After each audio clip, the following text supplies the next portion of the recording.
प्यारे साथियों नमस्कार। मैं आपके लिए मूल विधि में बीएनएस पढ़ाने वाला हूं, जो कि बहुत इम्पोर्टेंट है। इसमें से हर एग्जाम में 1 या 2 क्वेश्चन आना अनिवार्य है। चलो हम शुरुआत करते हैं।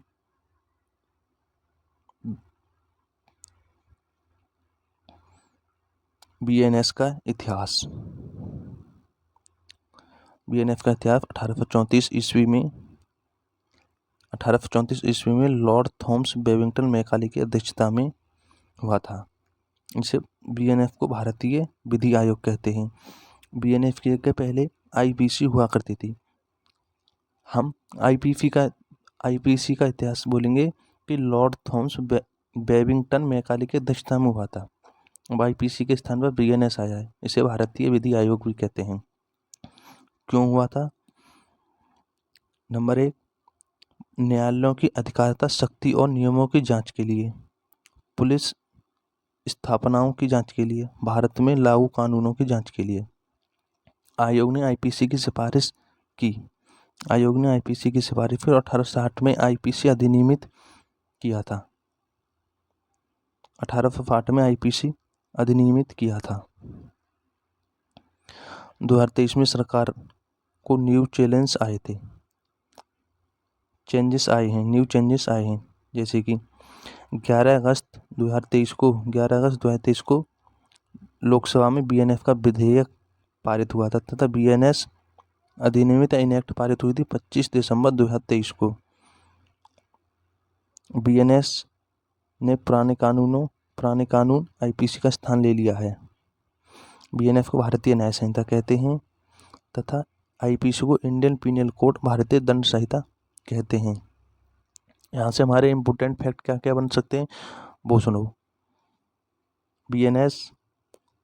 अगर बीएनएस पारित या इनएक्ट हुआ था 25 दिसंबर 2023 को। बीएनएस लागू हुआ था 1 जुलाई 2024 को। बीएनएस में कुल धाराएं 358 हैं और कुल अध्याय 20 हैं। आईपीसी अधिनियमित इनएक्ट हुआ था 6 अक्टूबर 1860 को।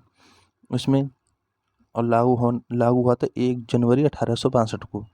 आईपीसी में कुल धाराएं 511 थी तथा इसमें कुल अध्याय 23 थे। आईपीसी से बीएनएस में क्या क्या चेंजेस आए हैं? भारतीय न्याय संहिता के स्वरूप को छोटा किया गया है, धाराओं की क्रम संख्या में चेंजेस आया है तथा कुछ न्यू सेक्शन भी ऐड किए गए हैं। नए सेक्शन जो ऐड किए गए हैं पहले हम उनको लिए देख लेते हैं। जैसे कि पहली धारा है सेक्शन 2 का क्लोज 3, बालक की परिभाषा।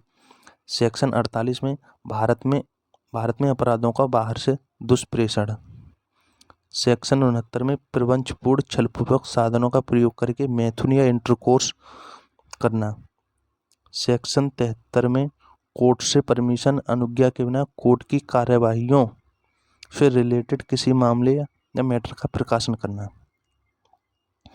सेक्शन 86 में क्रूरता की परिभाषा है। अगले नए सेक्शन क्या जोड़ा गया है?